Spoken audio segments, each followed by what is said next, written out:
I don't know how many of you watch the news here in the US, but the pollen count in the Carolinas, Georgia, and so on is absolutely through the roof. I am exhausted from running errands all day, and I am drowsy from allergy meds. So I'm gonna try and do this, but don't be surprised if I ditch early. Because I need sleep.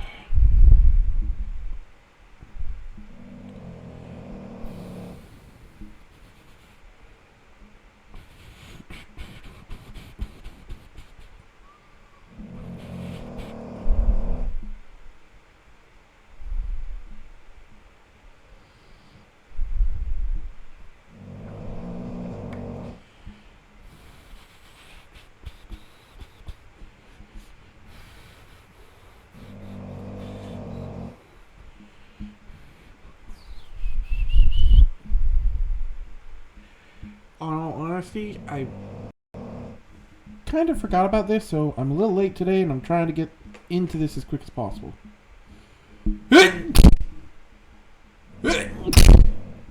Excuse me, I apologize greatly for that. Hopefully. Wait, when's the 5th? Ah, darn it. Well, it won't be next week, but a week after that. I'll have a better mic set up.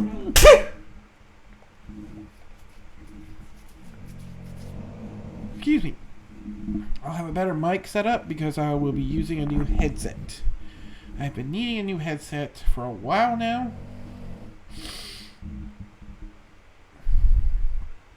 And I finally bit the bullet and got one.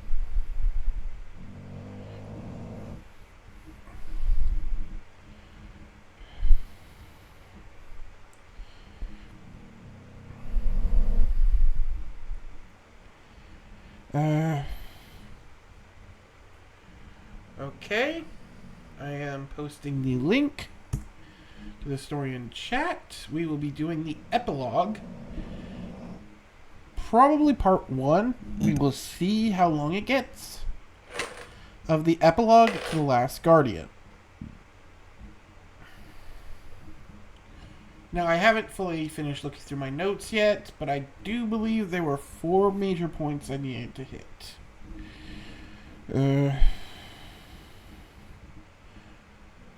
Yeah, it looks that way. 4. I'm not bothering to sift through all my notes right now. So give me a minute, and we will get started. I just need to finish a few final things, and we're gonna hit the road, Jack.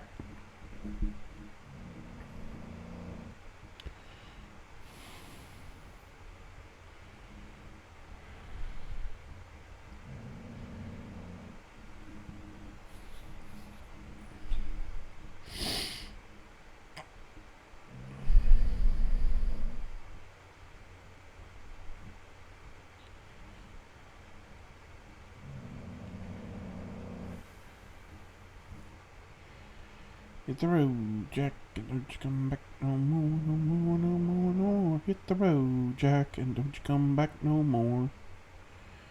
Sorry, I've been listening to music all day. Stay awake because of the allergy meds.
Sorry this is taking a moment. Like I said, I didn't have everything set up, and I'm doing a quick reread of my notes. I'm just skimming. I'm not going to do a full reread.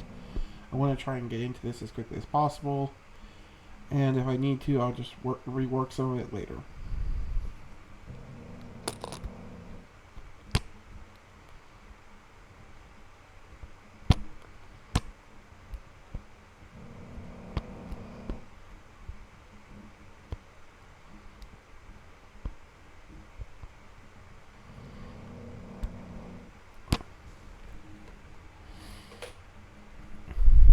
For those who don't know, this story is based around the two characters, Sophia and Austin. Austin is an AI from a space battleship who crash landed in a fantasy world. Sophia is a local resident of said fantasy world.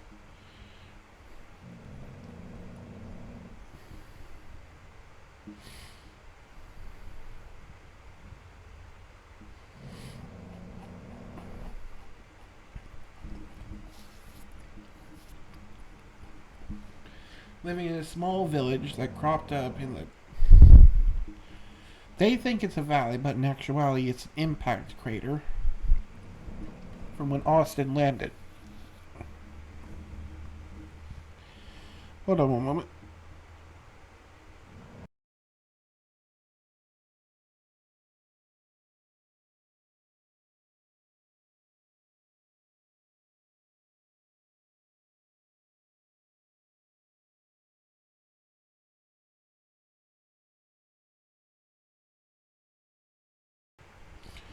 Sorry about that. Had to turn off my mic because I was going to sneeze my head off.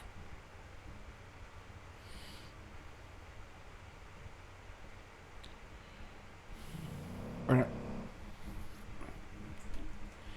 Anyways, where was I? Oh, yeah.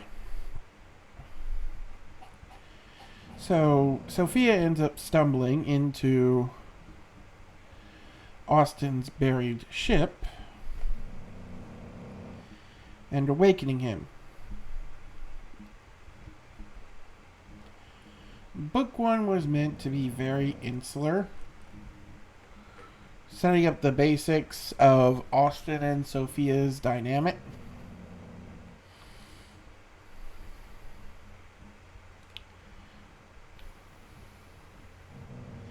And establishing a lot of world building and lore.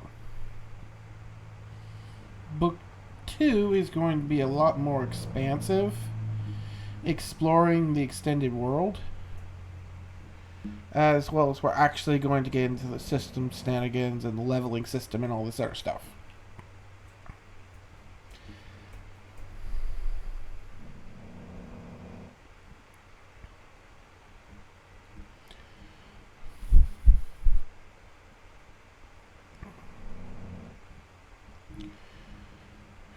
I will likely, here soon, go back through and touch up the previous chapters. I might do that in next week's stream. We will see.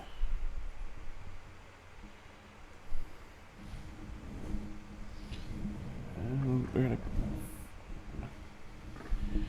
had my phone. It just pinged and now I don't have my phone. Of course I don't.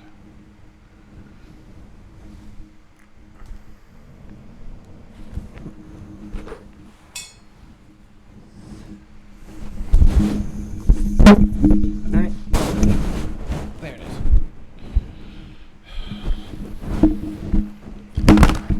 And then I go dropping it.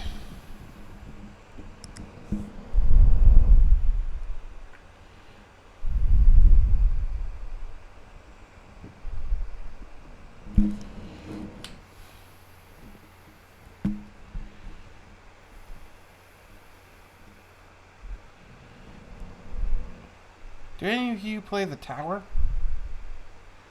It's a pretty good idle game. I like to keep it running throughout my day as much as possible. It's not the most enthralling game out there, but it's a nice, just like, background thing.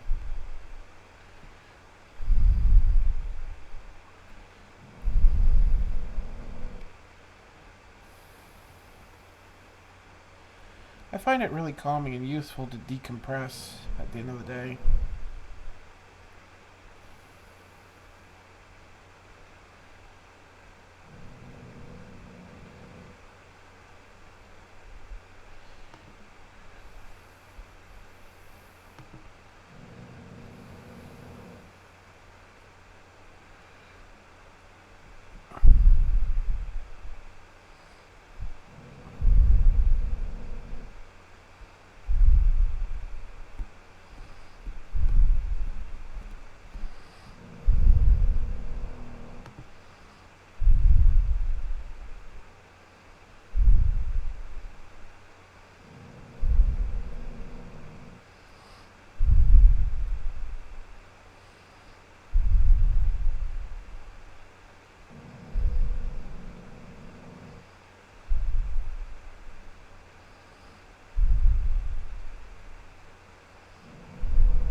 Alright, let's actually get this started. I've wasted enough time on stream. I'm sorry.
Where did I put the document?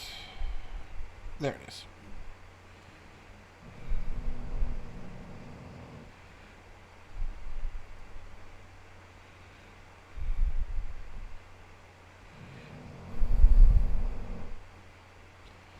Center.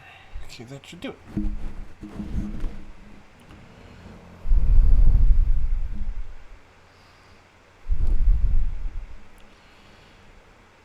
The silence was suffocating.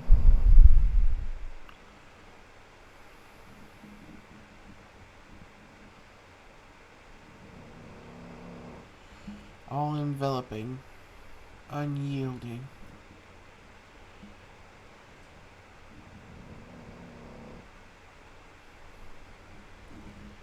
As if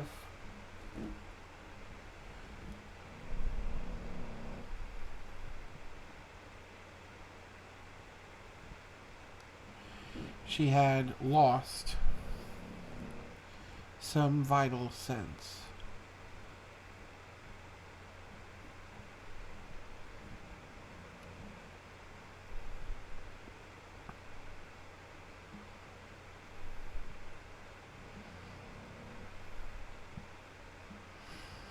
She didn't even fully understand it. All she knew was she hated it.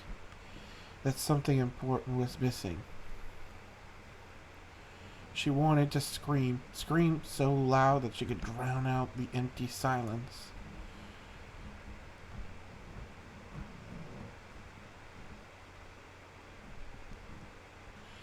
Scream until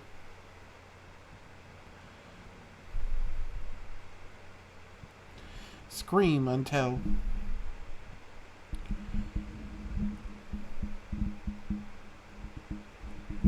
she had nothing left to give.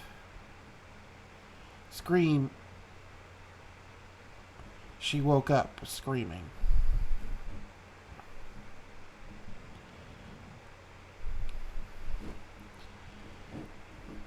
The remaining healers from both the village and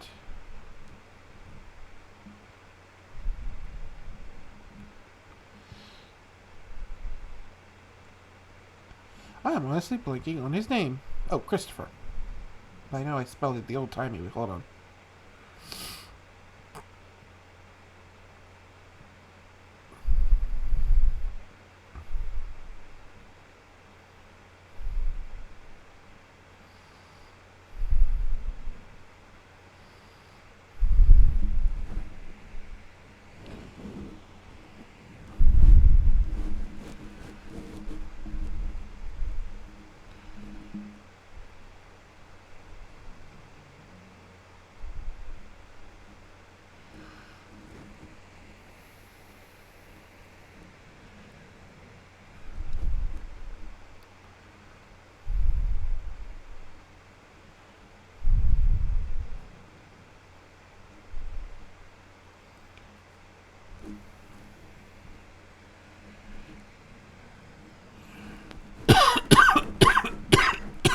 Ugh.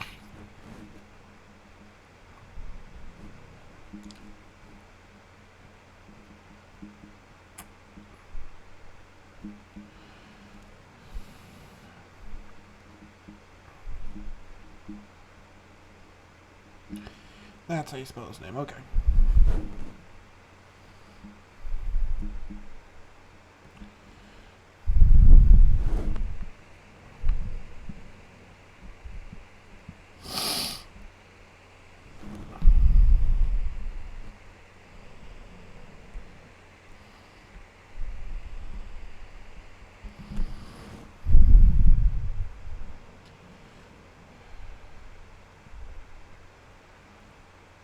Remaining men.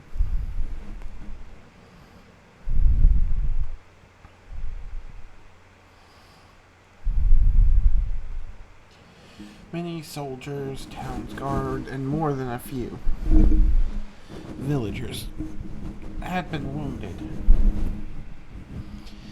And the healing reserve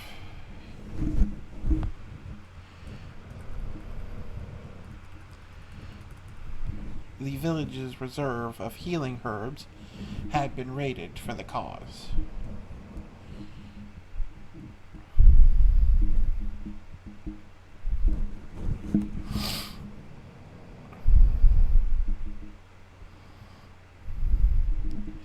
Promising to list it as seized for the campaign.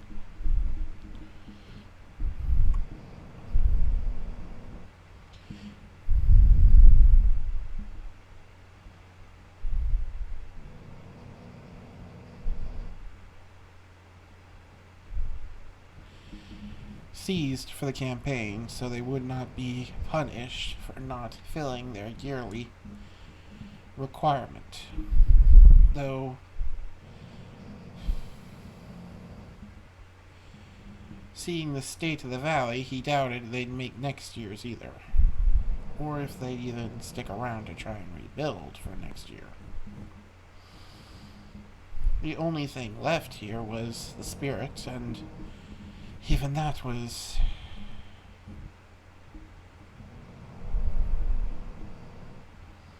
in question. In the 3 days since Sophia had fainted, no one had seen any sign of Austin. His remaining metal creatures laid lifeless, frozen, in the same position as they were in when he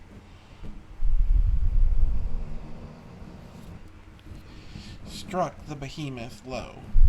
Its mattered maimed corpse filling the horizon. A constant reminder of the sheer destruction they had survived.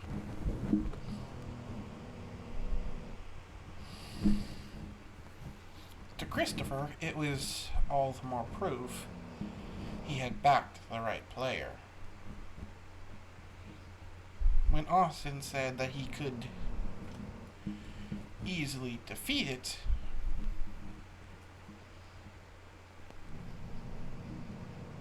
but didn't wish to because it would cause great destruction, he was right.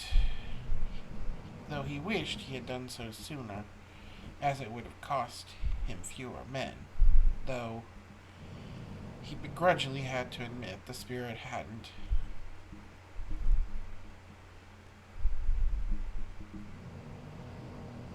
If only because he had been there at the planning meetings, that neither he nor the spirit could have predicted this, nor did they have any contingencies that would be able to deal with it.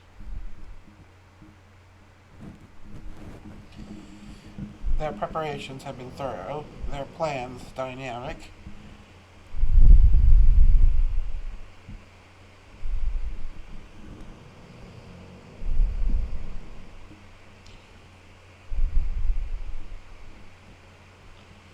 But regardless,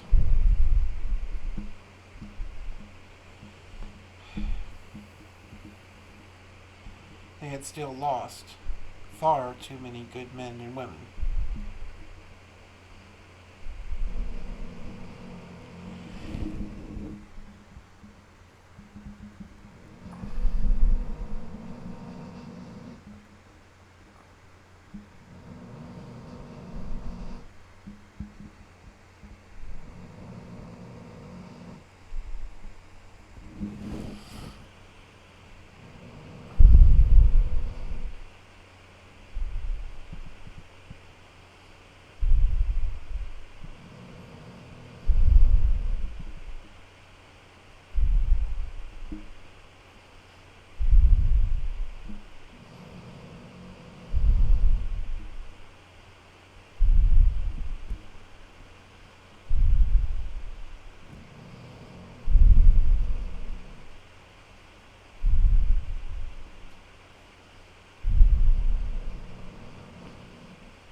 But against a threat that even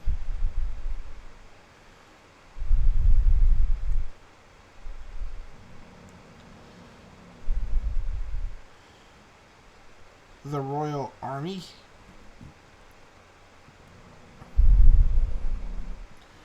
would be needed to face.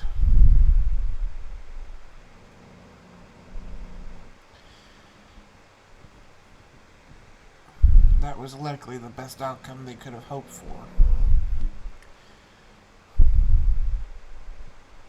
Better some tragic losses than a complete rout.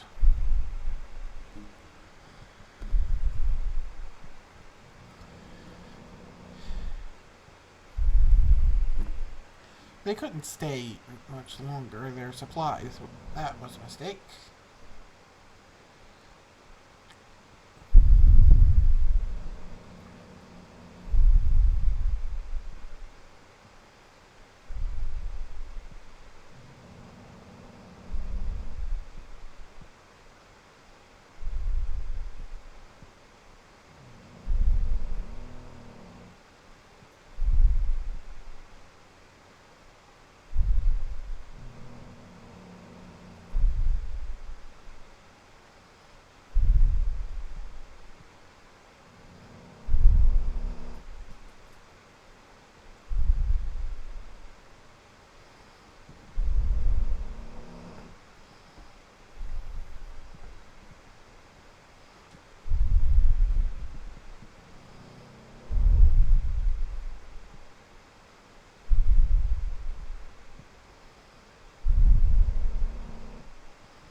Without Austin's assistance and the continuous influx of monsters, he doubted their supplies would stretch much further than a few days.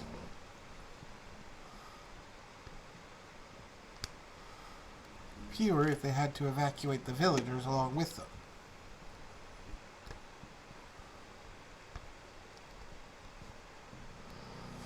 But he was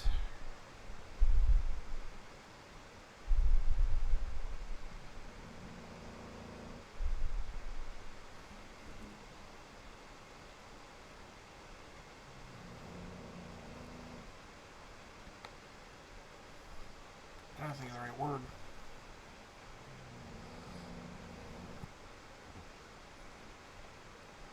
Reluctant to leave without talking to the spirit. That was until on the third day, Sophia woke up screaming.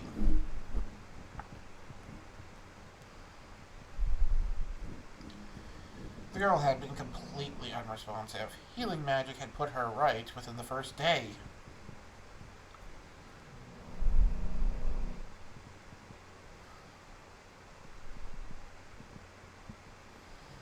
But no matter what they tried, they couldn't get her to awake.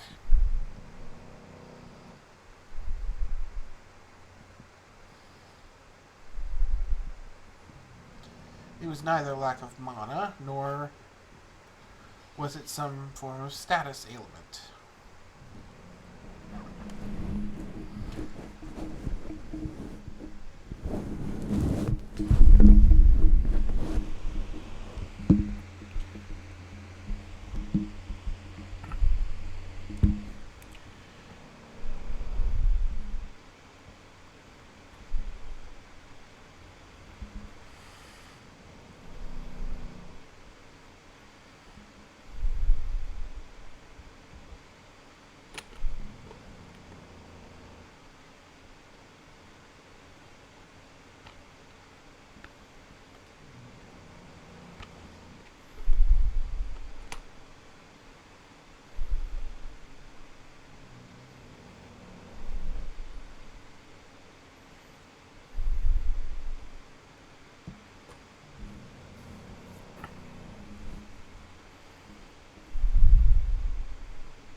just slept.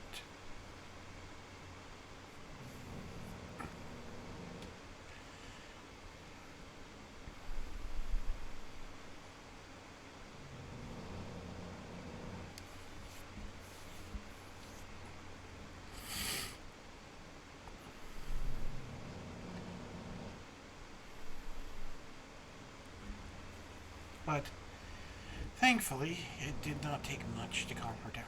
Within seconds of the girl's awakening, and before even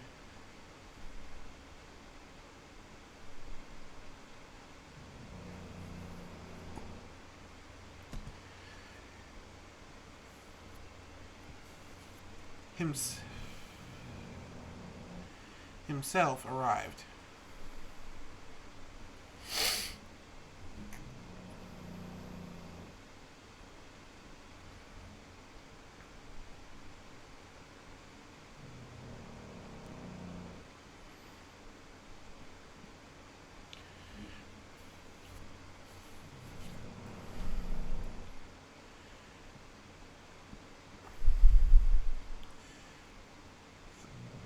Her mother had wrapped her in her arms as the poor girl cried.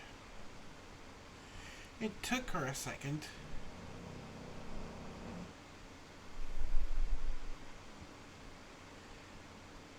The girl several minutes before she was able to calm down enough to explain what had happened.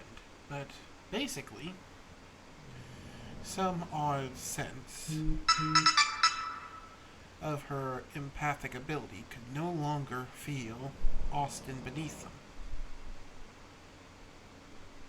He wasn't gone, but he was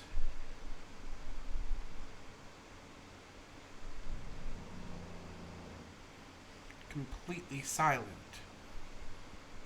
She could still feel him. She elaborated, but not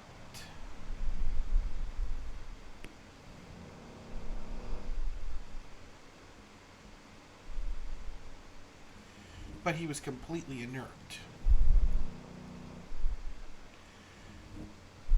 She guessed similar to how he was before she had woken him up the first time.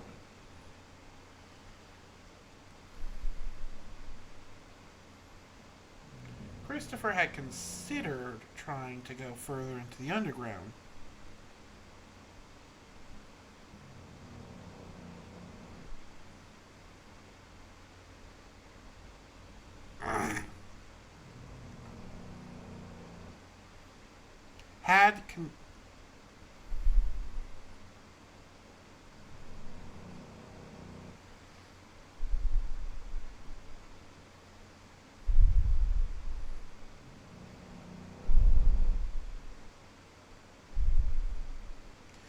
Had considered going deeper into the underground, but even without Austin's creatures to stop them, the heavy metal doors were near impossible to open.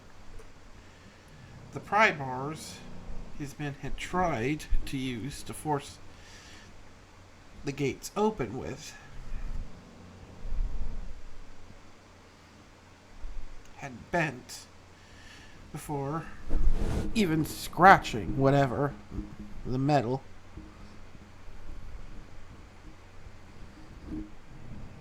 Austin had forged his doors from.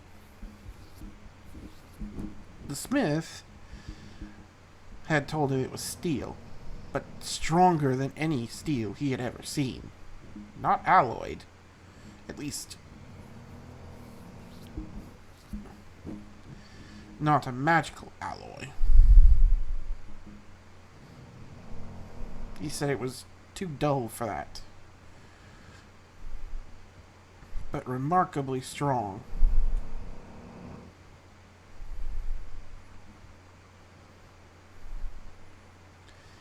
If anyone was getting through those doors, though, the girl was likely it.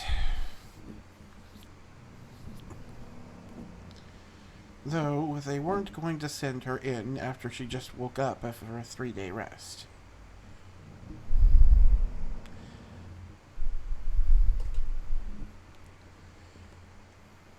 he wasn't dumb enough to get smacked by her mother more than once.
He had been more than a little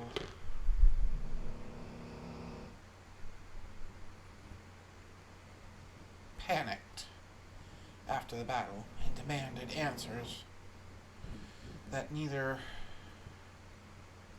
the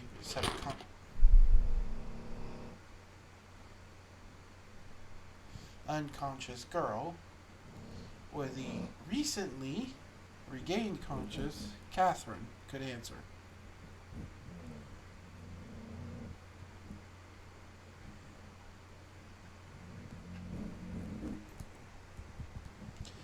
Double check name spelling.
But it hadn't taken the poor girl long to ask.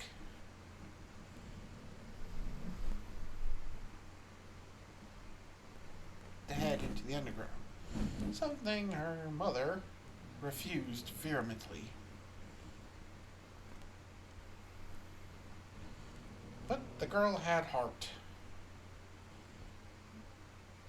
He couldn't tell if it was stupidity, determination, or reckless bravery, but heart nonetheless.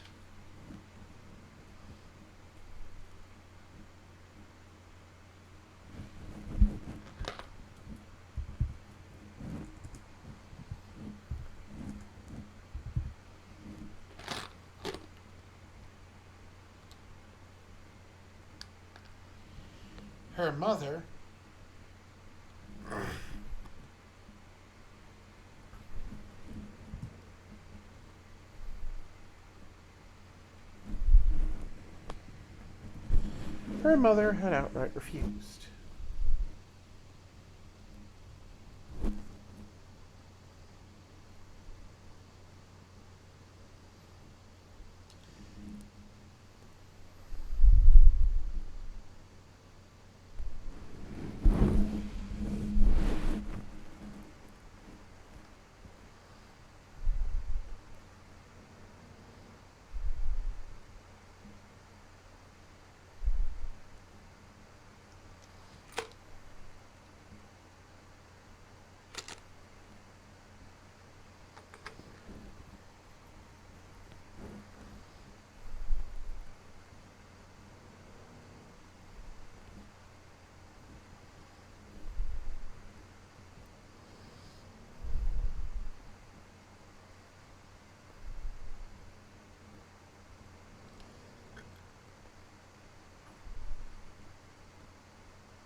Though she did eventually give in and agree the girl could go with a few of Christopher's men into the underground.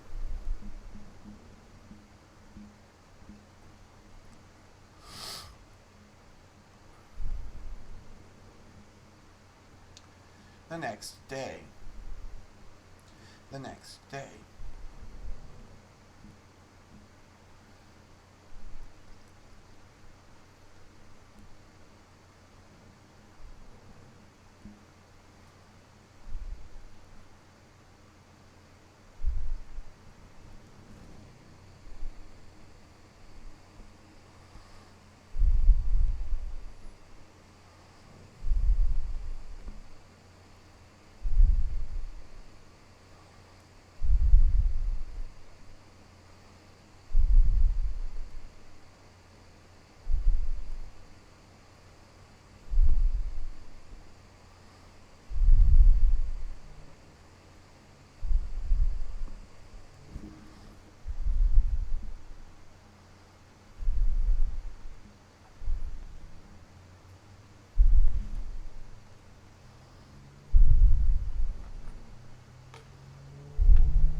And depending on how that turned out would decide whether or not they'd stay and help rebuild or begin evacuations.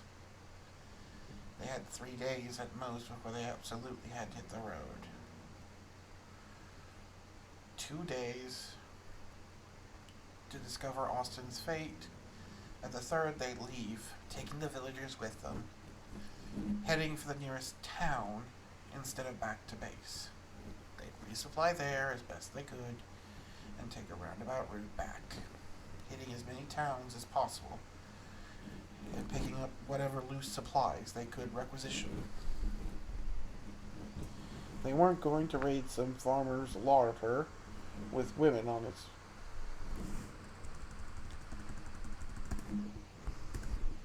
winter on its way.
But they would need supplies to march. So whatever a village could spare, and they'd hunt as much as possible on their way. Though they'd have to be careful, they could not afford to march in a straight line like they had coming here, lest they run into another bandit or raiding group. They weren't in any shape to fight. Their weapons were damaged, their armor all but destroyed, and more than a few would be limping home, even with their healers working as fast as possible.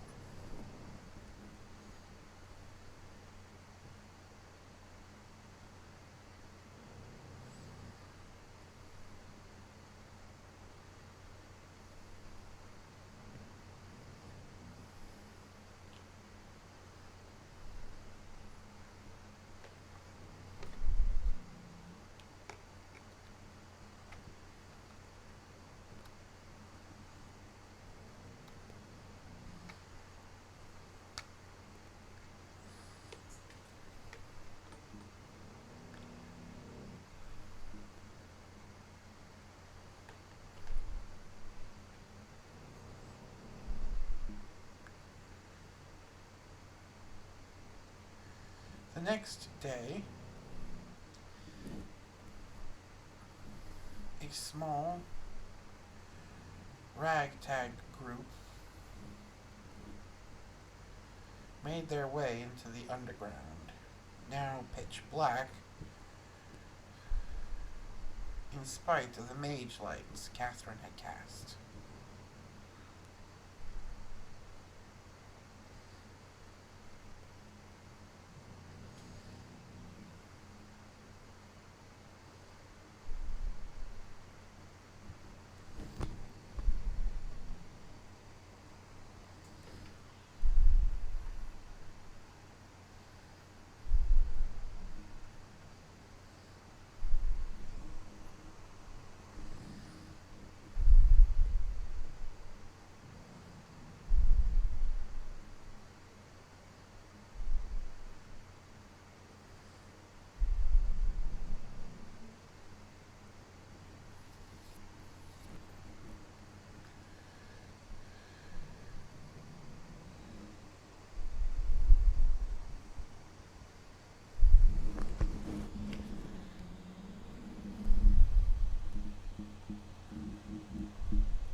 They had considered using torches at first, but without knowing how the ventilation was down this deep underground,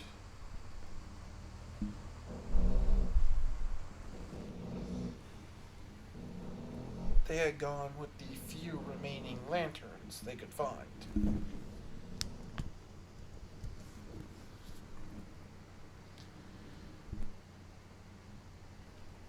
2 guards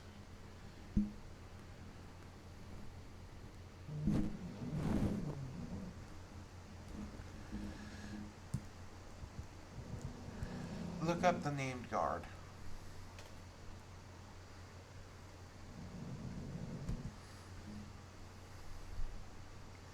And one of his colleagues, Catherine, the village head,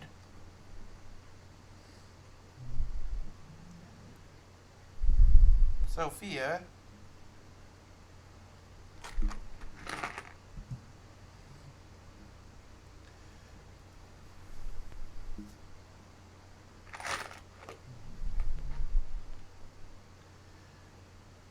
and 3 of his men. Only one was a mage, who was only there to cast mage light.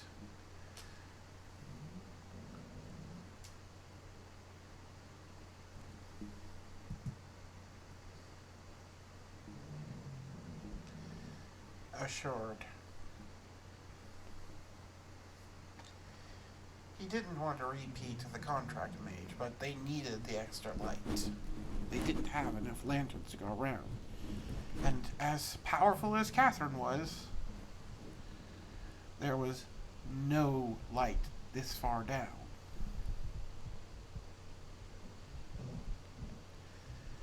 The big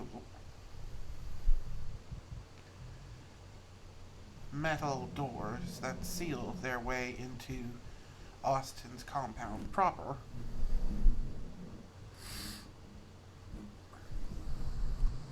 were large enough that 2 carriages could easily pass one another.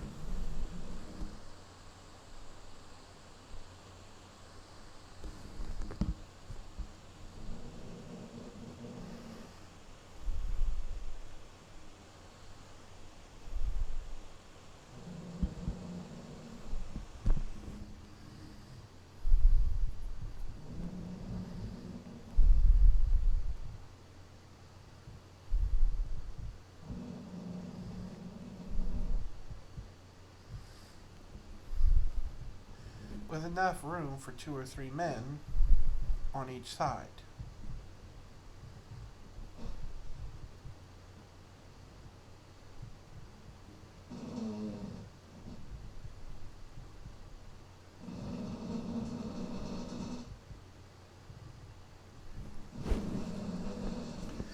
The men hadn't been able to move it enough to even get the pry bars into the seam properly.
Sophia walked to the door, setting one of her small hands on it as she desperately tried to feel for anything. The silence was still deafening, but she felt a slight buzz. Her hand slid downward. She didn't reach for the ground where she felt it, but she felt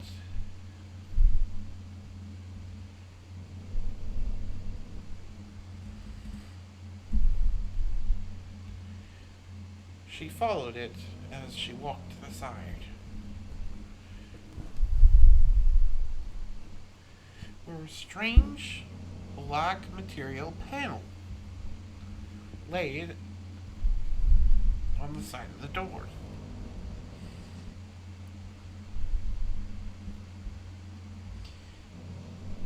It felt familiar, and she tried to reach for it, but without her focus, it didn't go anywhere. She couldn't project her ability out of her body. That was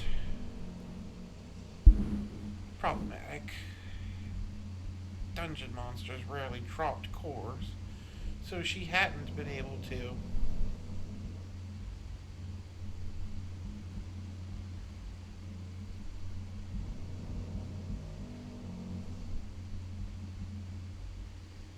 As they didn't tend to live long enough to develop one.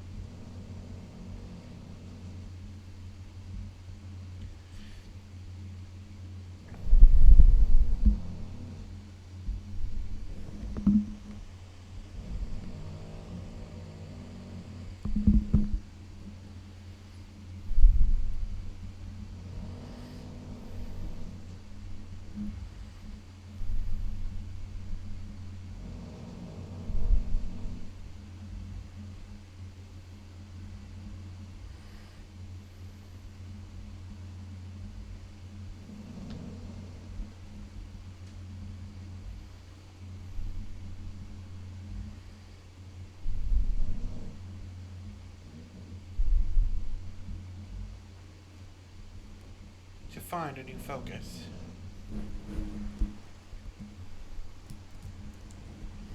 Catherine, I think I'm gonna need your staff. I lost my focus during the battle. And I can't get my powers to work quite right without one.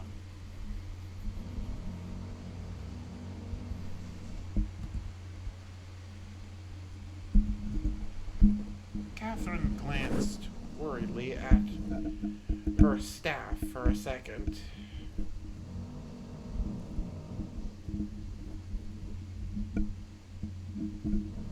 Before sighing and handed it over to the girl. A couple dozen mage lights vanishing as she pulled a spare wand from her robes. She couldn't cast nearly as many without the autocast feature of her staff. But if they could not awaken Austin, there was no way this village would survive the winter. They'd have to abandon it. Everyone knew this.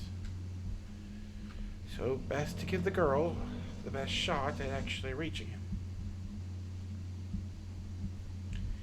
The staff was awkward for the small girl to wield. The large core on one end made it top-heavy, and it was too fragile for her to let it rest on the ground, so she had to lean it against her shoulder just to hold it.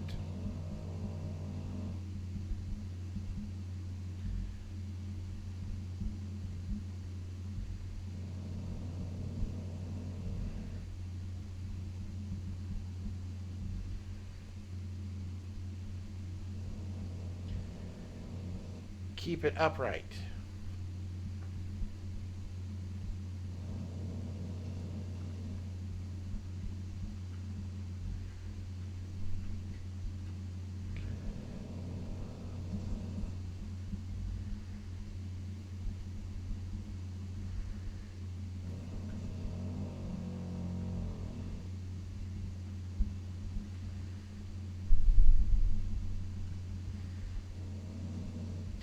Struggling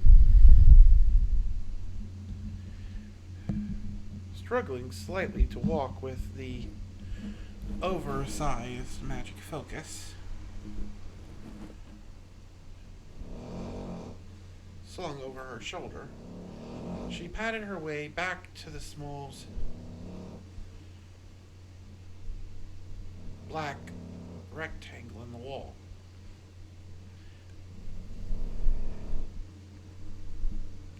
She swapped hands for a second, so the hand where the focus had once been was free.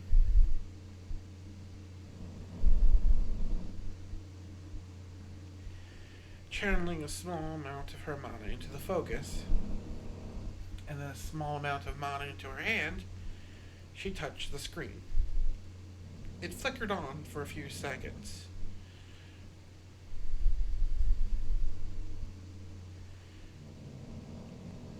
Before going black again. But she didn't need the screen to see its commands. The interface was visible in her own system window.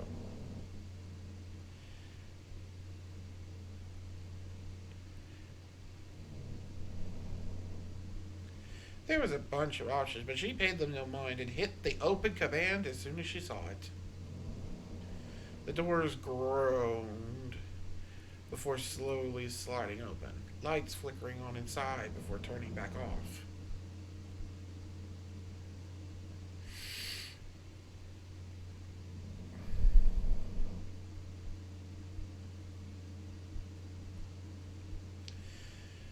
Though the strangest surprise came when Sophia opened her eyes and found that they were glowing.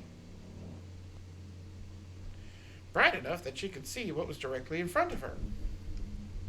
She blinked a few times in confusion and turned to look at the first.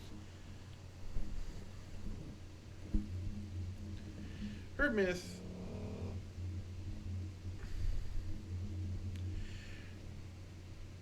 mentor, Catherine, who had to raise a hand over her eyes to block the light.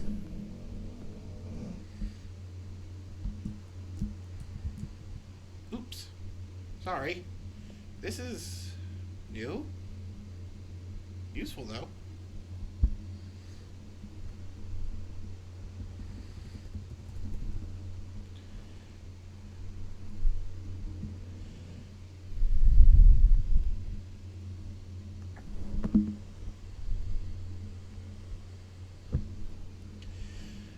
moment she stopped channeling energy into the staff, it stopped as well.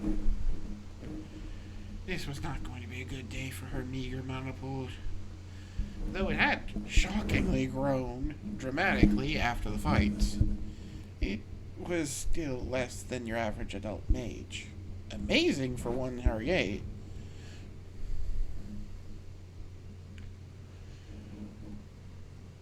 As young as her, but not enough to challenge a full-fledged spellcaster.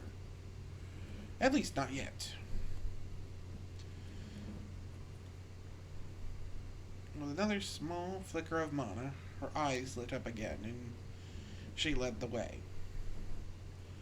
The twin beams cutting through the darkness as she followed the cords.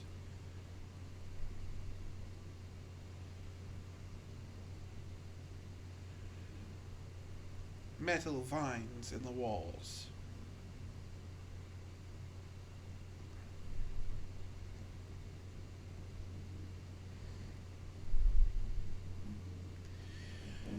She could see them more clearly now. Well, she couldn't really see them, but she could sense them.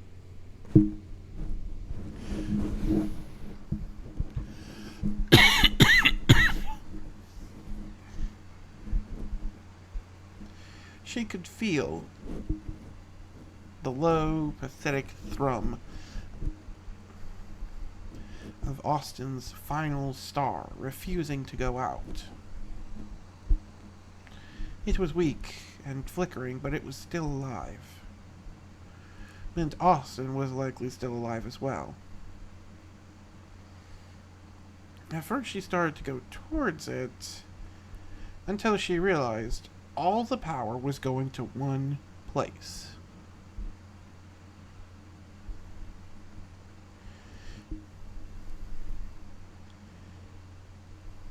Following it,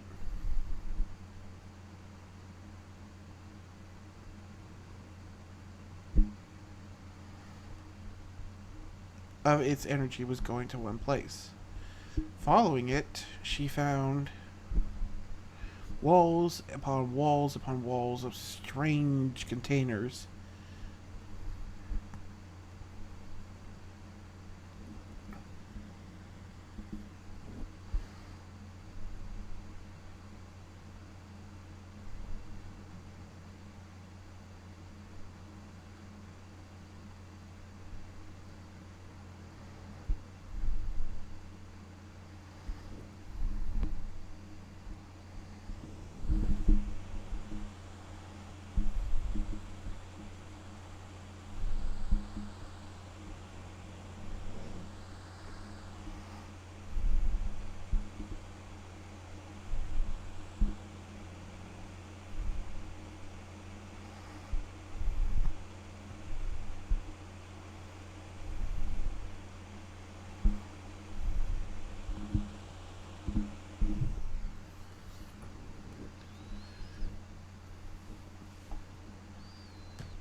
Most were dark, but she could count a dozen or so that were partially, if not fully, full of energy.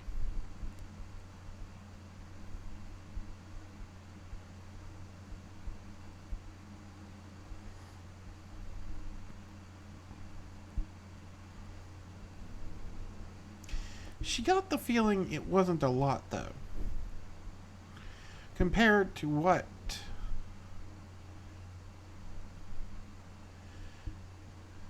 she had felt from even a single one of Austin's stars during the battle. It was barely a trickle.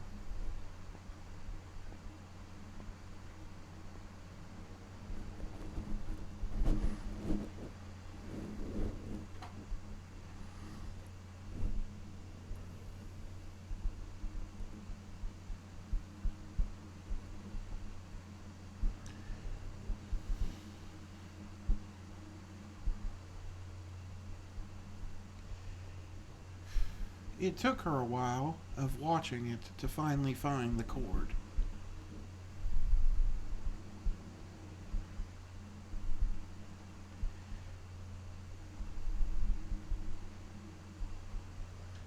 Vine connected to him that was drawing energy.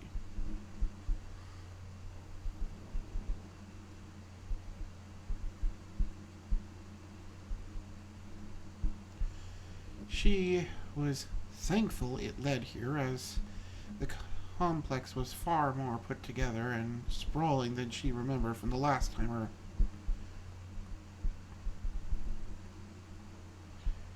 she was here.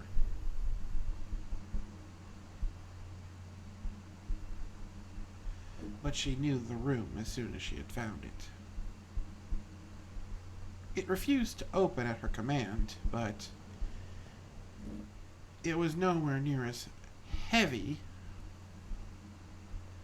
as the one they had first encountered.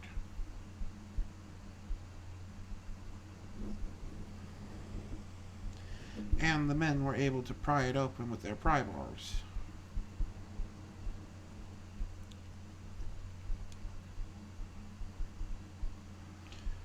The strange eye-like construct laid, blackened and dark, in the center of the room. Hundreds of metal vines connecting it.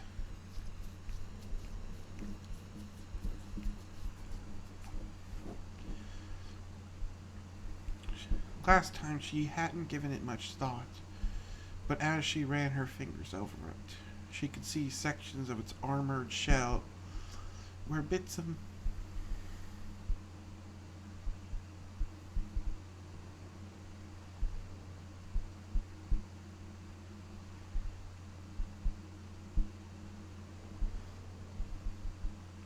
not a single inch of it was not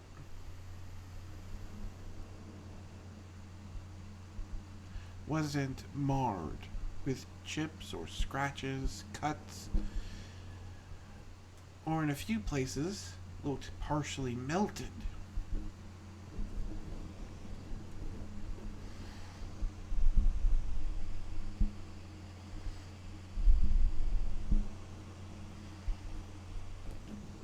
She knew Austin's scars ran deep, but his very heart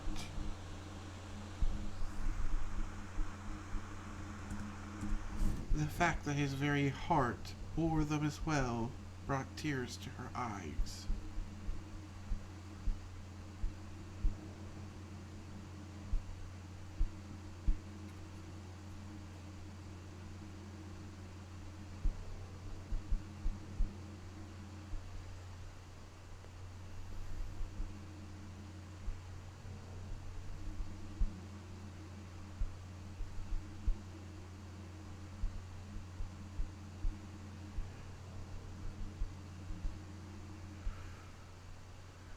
Was scarred, brought tears to her eyes.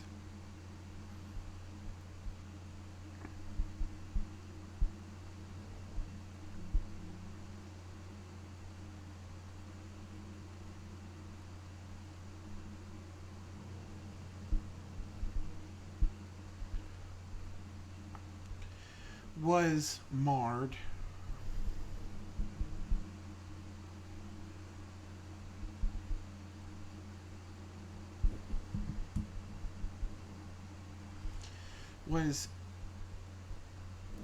Was so heavily marred.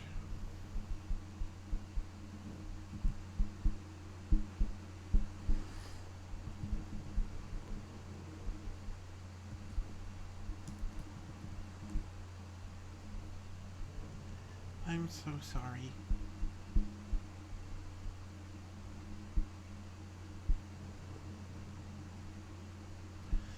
I would let you rest, but we both know you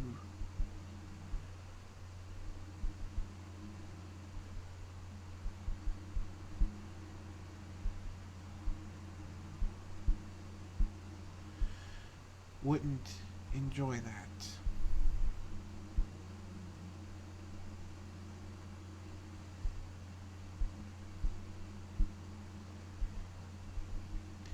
Be able to enjoy that rest.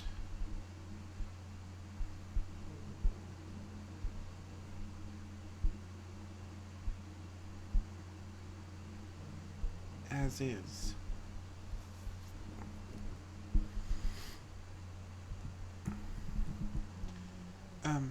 Sophia, do you know what this is?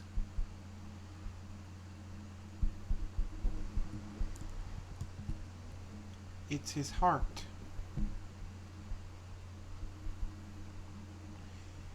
It's covered in scars. It's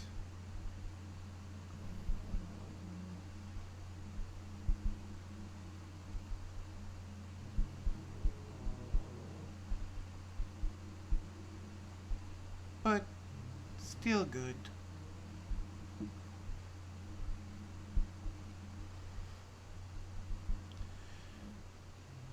The girl said. Sophia said as she tried to wipe away her tears, as she pet it, almost if attempting to comfort a wounded creature.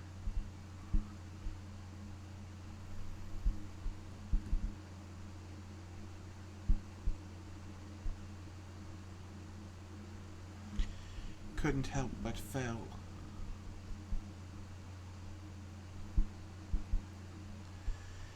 Feel a chill run through his veins. He had witnessed more than a few dungeon cores in his tenure. It wasn't too uncommon for the army to train in contracted corps so their soldiers could gain experience.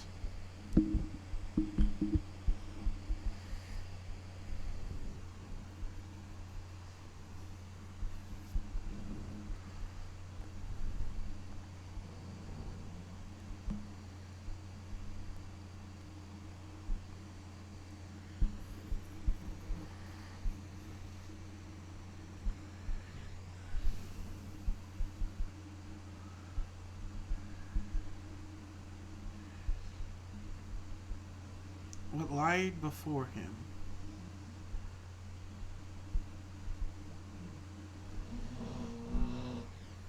was something he could only describe as an iron dungeon core, or the eye of some ancient colossus. Possibly both.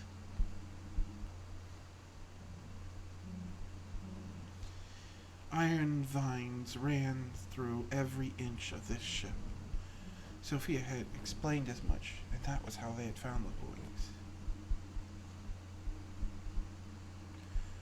This place. All those roots, all those vines, stretched from this one ancient seed was the word he'd think.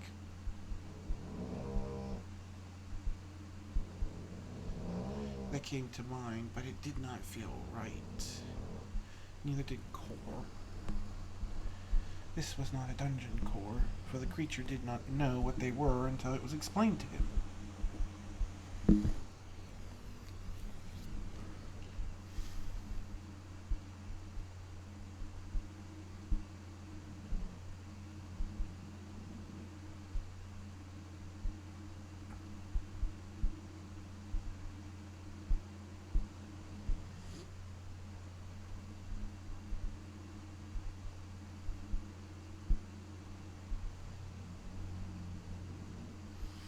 Or could it be the Colossus was attempting to regrow?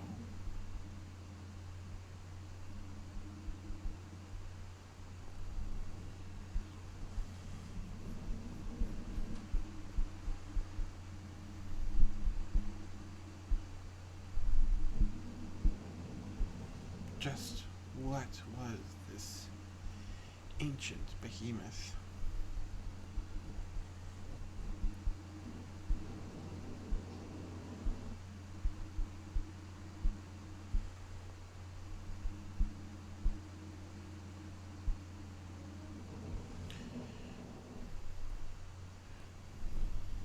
Wondered as cold sweat ran down his spine. At the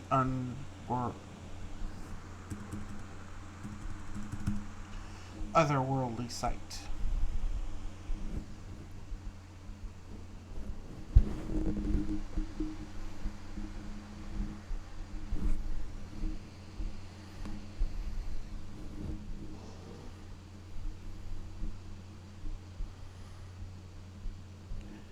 Sophia planted her hand on the core and tried to channel her mana into it like she had seen.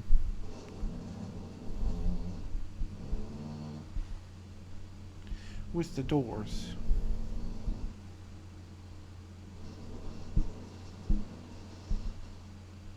With the doors. Light began to ring the strange core for a second. Small sparks emanating before it died.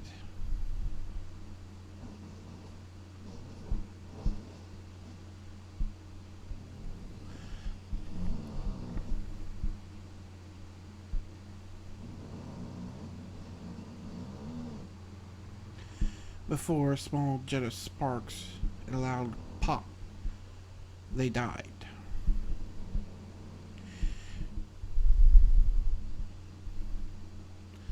Oh, hey, thank you for joining me.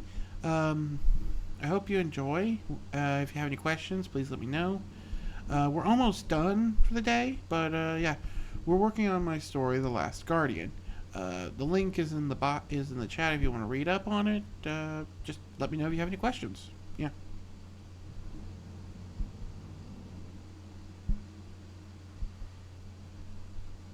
I should explain this is just me writing out the rough draft using Dictate. I will edit it later, so yeah, it's not going to be great.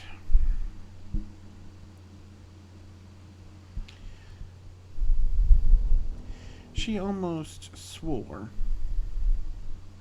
before pumping more of her mana into it. She felt it stir and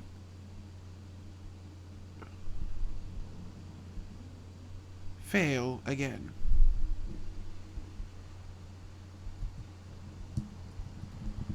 Sophia, I don't... Catherine tried to stop her apprentice.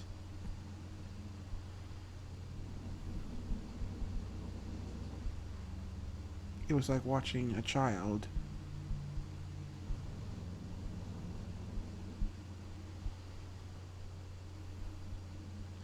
It wasn't the first time she had seen a child refuse to accept the death of another.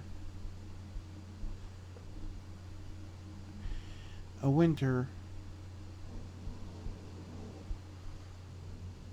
2 winters back, they had found a girl half-starved, begging her mother to awaken in their hut after she had died the night before.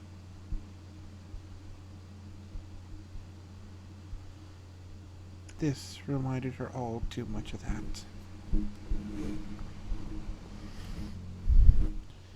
That wasn't until what came next. The little girl balled her fist and slammed it onto the core, mana crackling from it.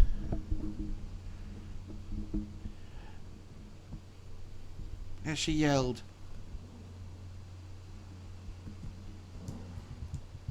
"Damn it, wake up already!" There was a pop. Sparks shot from the cables. And the light flickered, stuttered, and just as they thought it was going to die, The whole eye lit up once more.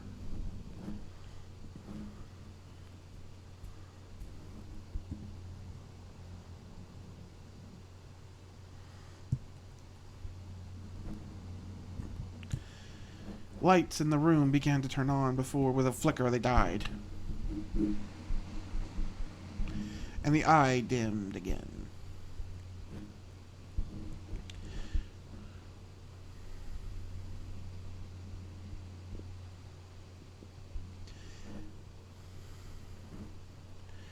Sophia was about to swear and use the last of her mana when a ping request showed up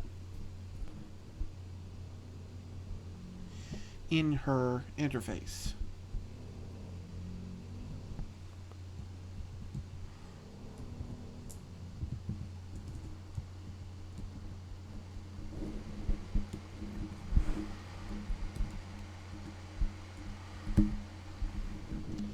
AI system boot up.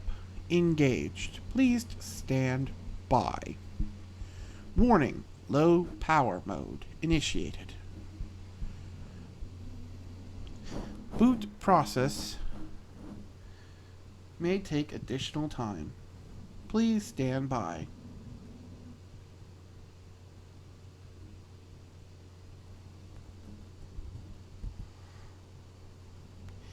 Quickly casting hard light. She showed it to the entire room with a small progress bar. It took it 2 hours to creep along before, with a stutter and another jet of sparks, the core lit up again. Though Austin's avatar did not appear, instead it was just a text box.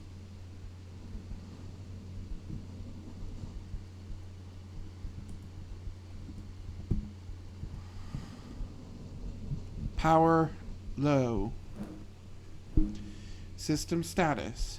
Functional. Inhibitor status. Offline. Local status? Query?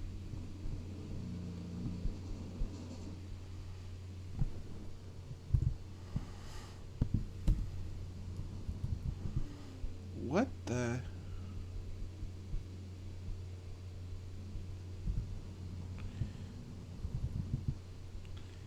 The guards.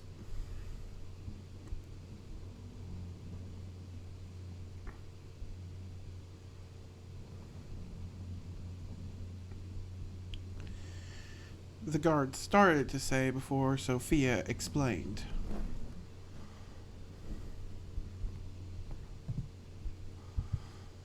He's weak. It's like trying to wake up with a head injury.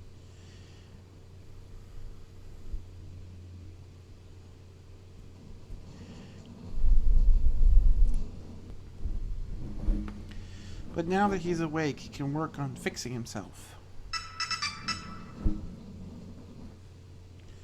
I think we should leave him alone.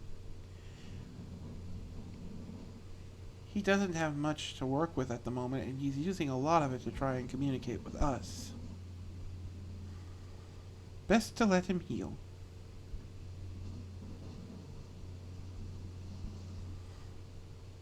The girl nodded before starting to walk off, glaring when the others didn't follow. She wasn't going to leave them alone, next to the heart of the very creature that had saved her mother, herself, and the entire...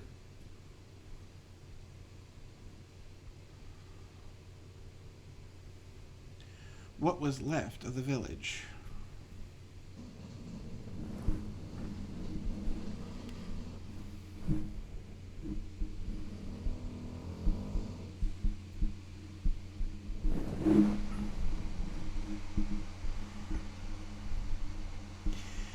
It would take him some time to awaken. Slowly. She knew this, but it was a start. They just had to figure out how they were going to get by till that point. 2 weeks. It took him 2 weeks to get back in to working order. Limited power supply made it hard for him to think. And while Austin was eventually able to put together a new reactor, it took him far longer than it should have.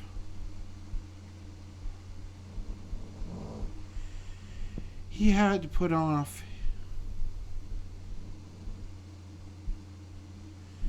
and the lack of power wasn't helping.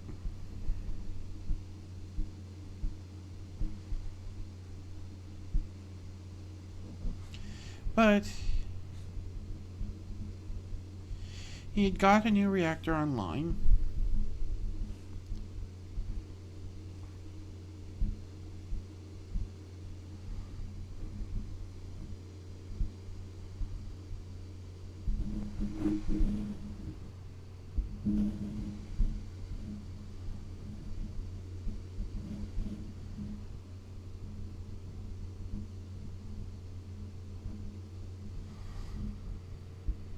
And it took him a while to fabricate the needed parts to put together a new reactor. But as soon as he had power going, he had a bit of wiggle room. As much as he wanted to help the humans, he could not put off his own repairs any longer. Most of his bots still had power. The solar chargers meant he could operate some of them for some time. But he couldn't charge them off of his own power supply at the moment. So he set a limit to use only the drones he had to try and support the village.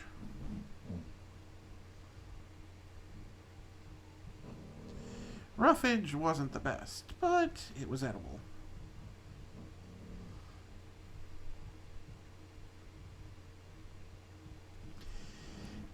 And while hunting monsters wasn't that hard, now that the dungeon was gone, since he could use the refrigerator units, they had no issue with preserving the meat long term. Christopher's men were forced to weather the winter with them.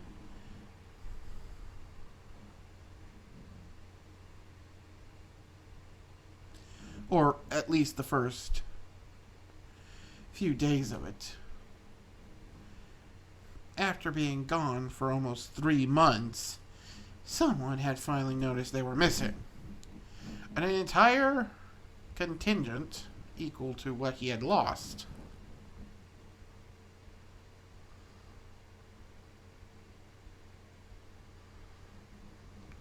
Twice what he had started out with had shown up looking for them. After all, they weren't really meant to be actual combatants. The fact that so many were dead meant that someone's head was going to roll. Christopher was pretty sure his wasn't going to be one of them. But he couldn't rule it out. He'd have to be extremely careful upon writing up his report, especially if he wanted to make light of Austin's existence. The spirit was powerful, but it was also weakened after the fight. If another contract mage was sent before he was ready, it would not end well.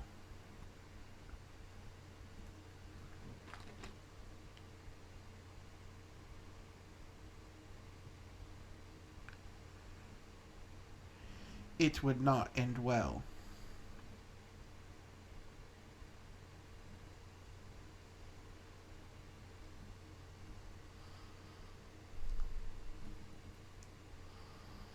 But that was a future worry. As he and his men left, he could only hope the villagers would survive the winter to come.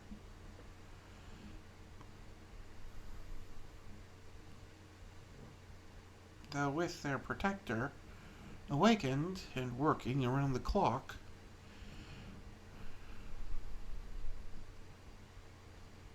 he doubted they wouldn't.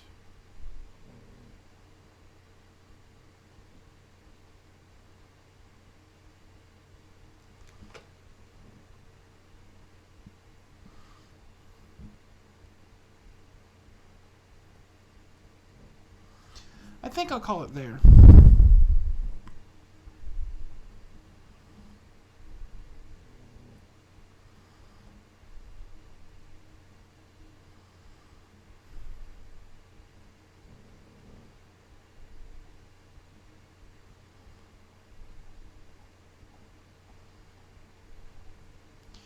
Yeah, I think I'll call it there for tonight. We still have to do the Fallout and the other perspectives, but I think that's a good stopping point. So, with that said, this is Wrecker signing off.